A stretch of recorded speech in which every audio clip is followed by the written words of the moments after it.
The SportsMax Zone continues now with a solemn segment. The global cricket fraternity rocked Wednesday with the news that West Indies batting icon Sir Everton Weekes passed at his Chancery Lane home in Christchurch, Barbados, just before 12:30 local time. He was 95 years old and the oldest living West Indies cricketer. Sir Everton played in 48 test matches, averaging 58.61. Along with his Barbadian teammates, Sir Frank Worrell and Sir Clyde Walcott, formed what was known as the 3 Ws of West Indies cricket. Sir Everton would have reached his career high point during the Port of Spain Test against India in February 1953, when he surpassed George Headley's record of 2,190 as the West Indies cricket's highest Test run scorer. He would hold that record until June 1966, when Gary Sobers claimed that mark. Now, after his playing days, he also became a highly respected cricket commentator analyst on radio. And a lot has to be said about the contribution of Sir Everton Weekes to cricket. Came at a period in West Indies cricket when West Indies cricket started to rise, Mariah, and we have Tino Best online, blue jeans style on video. You're right there in Barbados, Tino. Can you capture for us the mood in Barbados at the moment as one of your country's greatest sons departed today? Well, to be honest, on social media, there's been a lot of tributes going to Jason Holder up in England.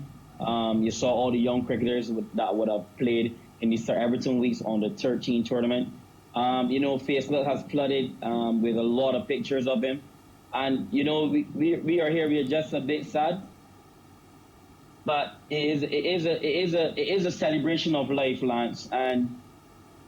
And the opportunity when I got to speak to Sir Everton was always, always good. And he showed me so much love, and he always told me keep fighting. So a great man has passed, but I think he's had a magnificent innings and a life worthy to be celebrated. Definitely, Tino, and you said it actually very beautifully, a celebration of life. Based on your interactions with Sir Everton, can you recall like an incident or in some way in which he helped you impact your cricketing career? Yeah, well, actually, I had the opportunity to actually interact with Sir Clifford husband, who was our Governor General. He invited me for lunch one day back in 2007. I was going through a real tough period because I have been dropped from the West Indies now going a year. And, and we had a wonderful discussion, me and the Governor General, for maybe 2 or 3 hours. And then he handed me this book, and it was Sir Everton's Week autobiography.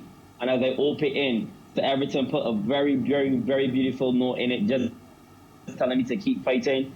I might have to change my approach to get the eye of the selectors again. And, I was really warmed by the fact that Sir Everton was even thinking about me. And so that was a real highlight for me, honestly. And every time I interacted with Sir Everton after that, I will always leave the conversation by saying, I love your legend, keep fighting. And he said the same thing to me. So I did shed a tear for him, and, it was hurtful, but it's still a celebration, and I'm happy that I interacted with him, and he's going to be one of the greatest West Indian batsmen of all time. Tino, you are up to date with all the excitement, all the fun that goes on around the cricket. You know details that we probably don't know because you're in contact with these players a lot. Based on Sir Everton's 5 successive Test centuries, who's close to breaking that record? Or do we have to wait for another legend to be born for that record to be broken? West Indies got a lot of talent. I will probably say Shea Hope. If he takes that one-day cricket form into the Test arena, that would be brilliant. But I think Roston Chase got a shot as well. I would have loved to see. I think someone that, if they got to work really hard on their batting and their whole approach holistically as a cricketer, I think a guy like Shimron Hetmyer could be one. But I'm not sure where his mind is, his thoughts are at this moment in time. He selected not to, he elected not to go to the tour, beg your pardon. So I'm not sure where he is with his mind and how he's looking at playing Test cricket. But I think those two names I called previously will probably be two really up there in terms of technique and in terms of application with mindset. I think those two would be two that I would probably say would be the best to do it.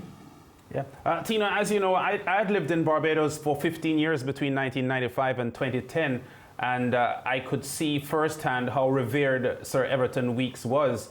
In fact, in the mid-90s, that was just about, I think, the back end of his stint as a radio commentator, because he had done decades of radio commentary after his retirement from international cricket. Can you ever recall Sir Everton Weekes on commentary with Tino Best playing, and if anything that he may have said about you? Not at all. By the time I met Sir Everton, in terms of interacting with him, I remember my first interaction with Sir Everton Weekes. He actually said, "You are young Best," and I was like, "Yes, please." And he said, "I remember when you used to be in front of the pavilion knocking up. So it's good to see that you fulfill your dreams." So I think that was kind of like a highlight. But I've always heard good things about Sir Everton. Always heard he came from the community next to mine. I grew up in Richmond Gap. He grew up in Pickwick Gap, which is just outside of Kensington Oval, literally outside of Kensington Oval. So we always had a good relationship, and always heard my grandmother talk highly of Sir Everton Weekes. I remember I had a comic book, a cricket comic book with the 3 W's, and he was my favorite. So I've always had a good relationship with him and people of Barbados as well. He is one of the sons of the soil of Barbados. You just mentioned, Tino, that he saw you knocking up. Did you have a bat in your hand? Because you've come to the forefront with a ball in your hand. What were you doing with a bat in your hand? Practicing. Well, actually, in my early career, as far as I can remember, I wanted to be like my uncle Carly Best. I wanted to bat like Vivian Richards. I wanted to be the right-handed Brian Lara. I wanted to be Sir Vivian Richards. Every boy wanted to be a batsman. And then we realized that you had to bowl to get a batting while playing hand after hand. And I just started to love fast bowling, started to love Malcolm Marshall, Ambrose, and I just love to see the intimidation that a fast bowler can put on a batsman. So that's why I switched. All right, we're certainly happy to have Tino Best co-hosting on the SportsMax Zone today, our first segment in tribute to Sir Everton Weekes, a man with an outstanding test career. Didn't play a lot of test matches compared to a lot of the numbers. Now only 48 test matches for Sir Everton. De Courcy Weekes, 4,455 runs. Highest score 207, averaging 58.61. There were some batsmen who made the ultimate West Indies, the ultimate team SportsMax 11 that didn't have a batting average as high as he did. 1,500s and 19 half centuries. And one of the things that people always say about Sir Everton Weekes, and he glorifies it himself, that he was a very safe batsman. He didn't take chances at all.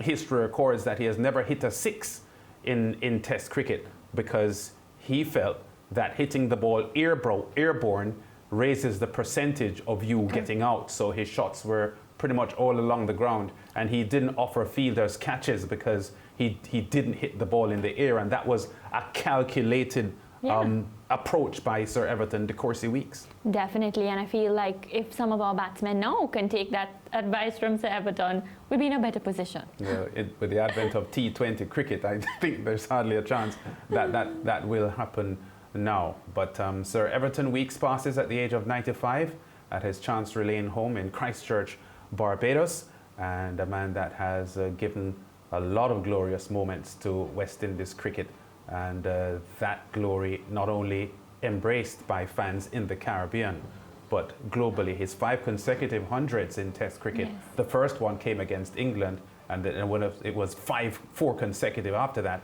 against India. So the Indians of that age group would remember Sir Everton Weekes very, very well. We go to break. Back with more on the SportsMax Zone after this.